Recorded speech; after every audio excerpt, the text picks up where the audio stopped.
Have you ever heard a sound in your house you just couldn't explain? A faint whisper, a soft creak from the floorboards above, or a shadow that vanishes the moment you turn on the light. Most of us brush it off. It's just the house settling, we say. An old pipe. The wind. But what if it isn't? What if it's something else? Something trapped between the walls.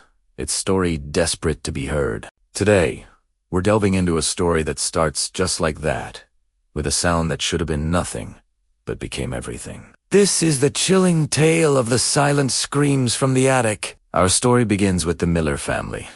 Tom, Sarah, and their 8-year-old daughter, Emily. They had just bought their dream home, a beautiful 2-story Victorian house with a charming, albeit dusty, attic. It was the kind of house with history etched into its very foundations. For the first few weeks, everything was perfect. They painted walls, unpacked boxers, and filled the old house with new laughter. The past was just a collection of architectural details, nothing more. But old houses have memories, and sometimes those memories don't want to be forgotten. It started subtly. Sarah would be in the kitchen and hear what sounded like a soft sigh from upstairs. Tom, working late in his study, would sometimes catch a fleeting movement in his peripheral vision. They'd mention it to each other, laugh about having an active imagination, and move on.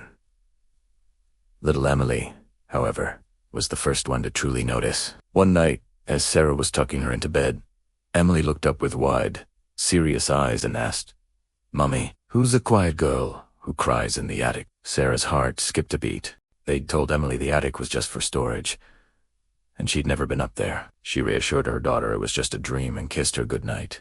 But a seed of unease had been planted. The incidents grew more frequent, more distinct. The soft sighs turned into faint, muffled sobs. The fleeting shadows seemed to linger a moment longer. One afternoon, while Tom was in the yard, he looked up at the small, circular window of the attic, and was certain he saw the silhouette of a small child standing there, just for a second, before it vanished. He tried to rationalize it, a trick of the light, a reflection on the old, wavy glass. But he couldn't shake the feeling that they weren't alone in their new home. The house no longer felt just old. It felt heavy, burdened with a sorrow they couldn't understand.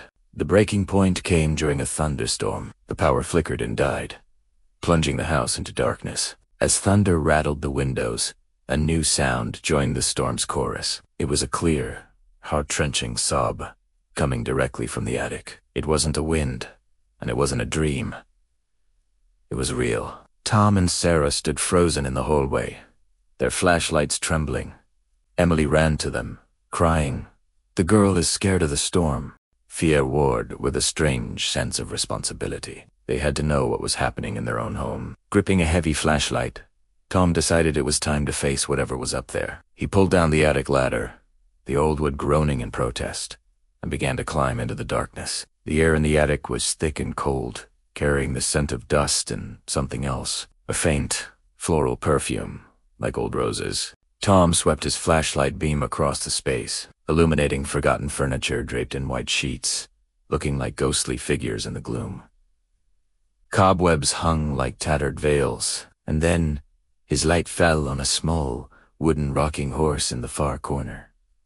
It was rocking, slowly, rhythmically, back and forth, all on its own. The sobbing sound was clearer now, seeming to emanate from that very corner. Tom's blood ran cold, but he took a step forward, his heart pounding in his chest.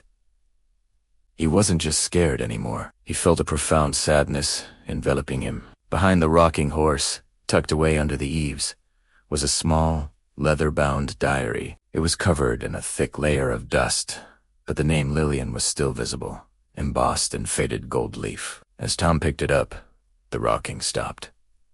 The sobbing ceased. The attic fell into a profound, unnerving silence. He took the diary downstairs, and with Sarah and a now calm Emily beside him, he began to read. The diary, dated 1892, told the story of a young girl named Lillian who had lived in the house. She wrote of her love for her parents, her favorite hiding spot in the attic, and her beloved wooden rocking horse. But the diary's tone shifted dramatically in the later entries. Lillian wrote about a sudden illness that swept through the town. Her parents sent her to the attic to isolate her, promising they would come for her soon. They would leave food at the bottom of the ladder and speak to her from a distance. Her entries became a log of loneliness and fear. She described watching the world from the small attic window, hearing the sounds of life go on without her.